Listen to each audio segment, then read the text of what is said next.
हो सकता है कि थंबनेल पर लिखी हुई बातों को पढ़ने के बाद थोड़ा सा आपको अजीब लगा हो, लेकिन इसको लेकर ज़्यादा सोचने की ज़रूरत नहीं है।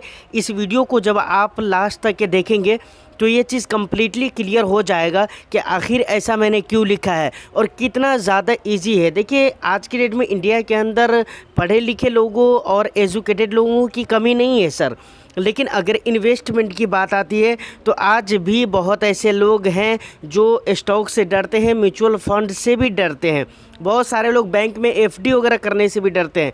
अब ये पता नहीं क्यों ऐसा होता है। मुझे लगता है कि मतलब पता तो सब कुछ है, समझ रहे कि नहीं। अब यहाँ पर क्या है, फिनेंस के नॉलेज की कमी है, जबकि ऐसा नहीं होना चाहिए।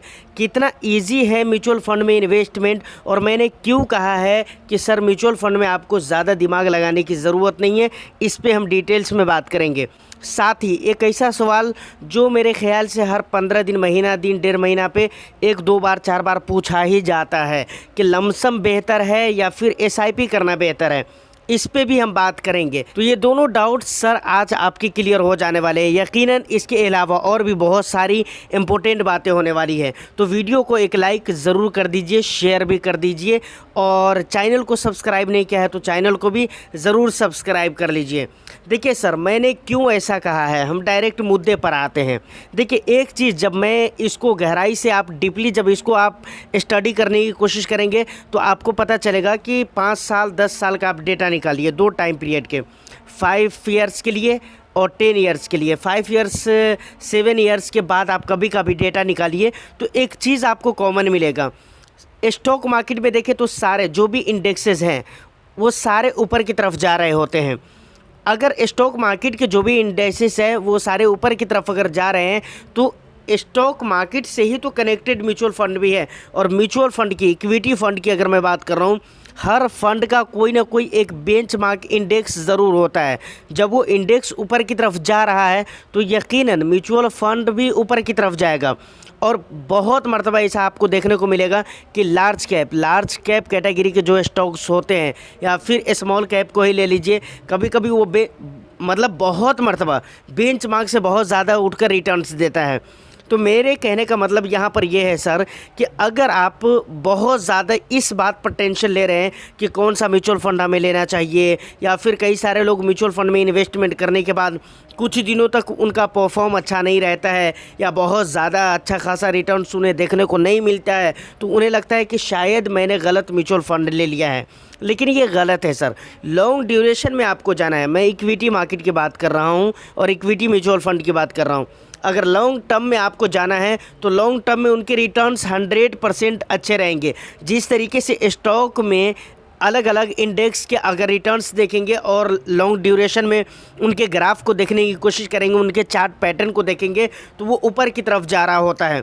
लेकिन जब म्यूचुअल फंड की अगर बात की जाए तो जो भी इंडेक्स को फॉलो कर रहा है, चाहे जो भी वो फंड हो, वो अपने इंडेक्स से ऊपर उठकर रिटर्न्स दे रहा है। अल्फ़ा रेशियो जो हम कहते हैं, इसका क्या मतलब होता है? अल्फ़ा रेशियो का यही मतलब होता है ना कि कोई फ़ंड अपने बेंचमार्क से कितना ज़्यादा ऊपर उठकर रिटर्न्स दे रहा है। किसी फ़ंड का अगर अल्फ़ा रेशियो 6% है, इसका मतलब है कि वह अपने बेंचमार्क से 6% ज़्यादा का रिटर्न्स दे रहा है ईयरली। तो मेरे कहने का मतलब है कि इन चीज़ों को लेकर कभी भी आपको टेंशनाइज्ड नहीं होना चाहिए कि मुझे बेस्ट म्यूचुअल फंड में इन्वेस्टमेंट करना है। हाँ, कुछ चीज़ें मैटर करती है जो मैं आपको बता देता हूँ। बहुत अच्छा अगर म्यूचुअल फंड आपको देखना है तो आप एक चीज़ देख सकते हैं। सबसे पहली चीज़ तो वहाँ पर आप देख सकते हैं कि फ़ंड का परफॉर्म कैसा रहा है उसके एज के हिसाब से, समझ रहे कि नहीं। अब कोई फ़ंड अभी 1 साल 2 साल 3 ही साल हुए हैं, उनके बहुत अच्छे रिज़ल्ट होंगे या नहीं होंगे कोई भरोसा नहीं है।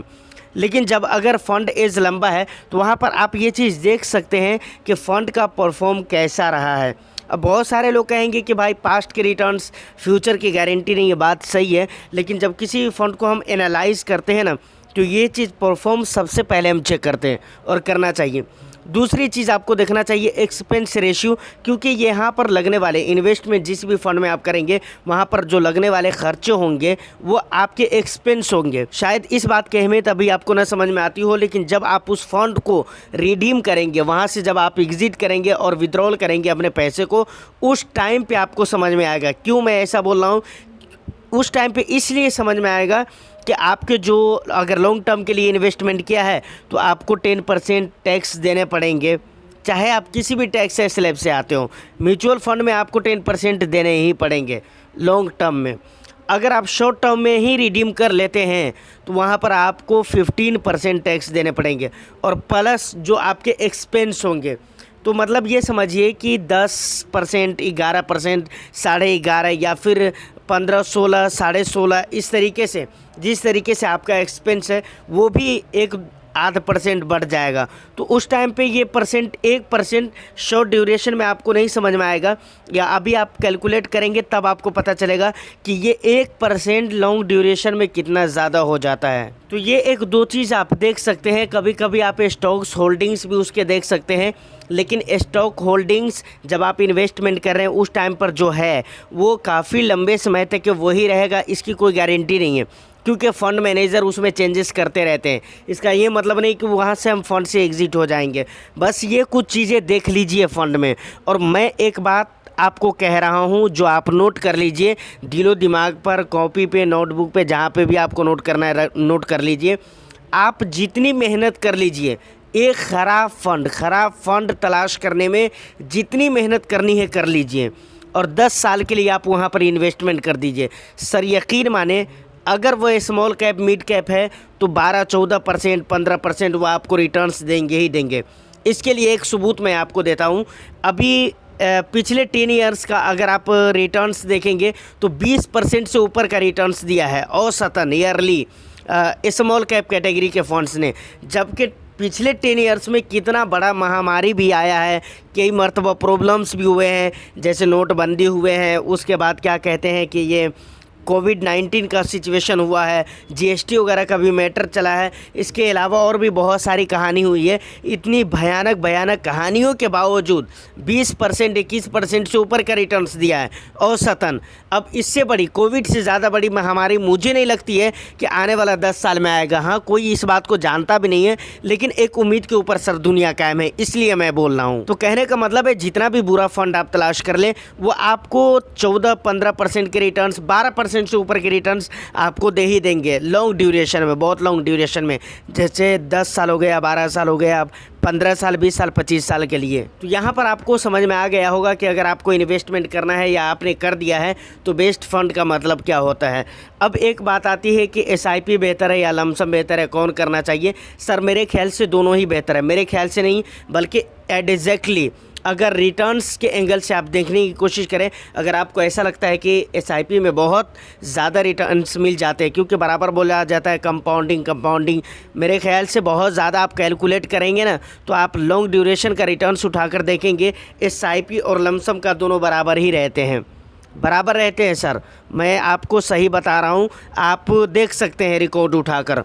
दूसरी बात, हाँ एक चीज़ है कि एसआईपी के अपने अलग फ़ायदे हैं, लमसम के अलग फ़ायदे हैं। लमसम वो लोग करते हैं जिनके पास पैसे हैं या बराबर आपके पास पैसे नहीं रहता है, एक टाइम पे कहीं से पैसा आया तो ठीक है, ऐसे टाइम के लिए लमसम बेहतर है। अब लमसम करने पर आप मार्केट के अच्छे लेवल का एक फ़ायदा उठा लेते हैं कि मार्केट गिरावट हुई, अब वहाँ पर आपने लमसम कर दिया। अब जब भी ऊपर के लेवल पर जाएगी मार्केट तो वहाँ पर आपको जल्दीबाजी में बेनिफिट मिल जाता है, मतलब आप शॉर्ट टर्म में बहुत अच्छा खासा प्रॉफिट वहाँ पर गेन कर लेते हैं। लेकिन दूसरी तरफ इसका डिसएडवांटेज ये भी है कि अगर किसी रॉन्ग टाइम पे अगर आपने गलत मार्केट लेवल पर लमसम कर दिया तो वहाँ पर आपको नुकसान भी होते हैं। जबकि एसआईपी में ऐसा नहीं होता है, क्योंकि वो आपके हर महीने चलते रहते हैं, तो मार्केट के हर लेवल पर इन्वेस्टमेंट किया जाता है।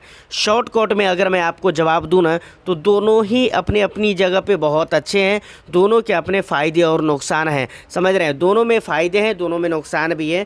आप सिर्फ दूध का धुला हुआ ढूंढेंगे तो न एसआईपी है न लमसम है सर, दोनों इक्वल है। अब आप एक रिकॉर्ड उठाकर देखेंगे कि ज़्यादातर इन्वेस्टर्स क्या कर रहे हैं, मतलब किस ऑप्शन को चूज़ कर रहे हैं, एसआईपी को या लमसम को, तो आपको पता चलेगा कि एसआईपी करने वाले इन्वेस्टर्स ज़्यादा हैं सर। इसलिए वहाँ पर एसआईपी के इन्वेस्टर्स ज़्यादा नहीं है कि ये बेहतर है, बल्कि इसलिए है कि आज के डेट में भी हिंदुस्तान में बहुत ऐसे लोग हैं जिनके पास इकट्ठे बहुत सारे पैसे नहीं हैं, थोड़े थोड़े करके पैसे आ रहे हैं। कोई मजदूरी कर रहे हैं, कहीं पर काम कर रहे हैं, कहीं पर जॉब कर रहे हैं, तो उनके जॉब के पैसे आते हैं मंथली के हिसाब से, और वो मंथली के हिसाब से भाई एसआईपी के ज़रिए अपना इन्वेस्टमेंट करते हैं।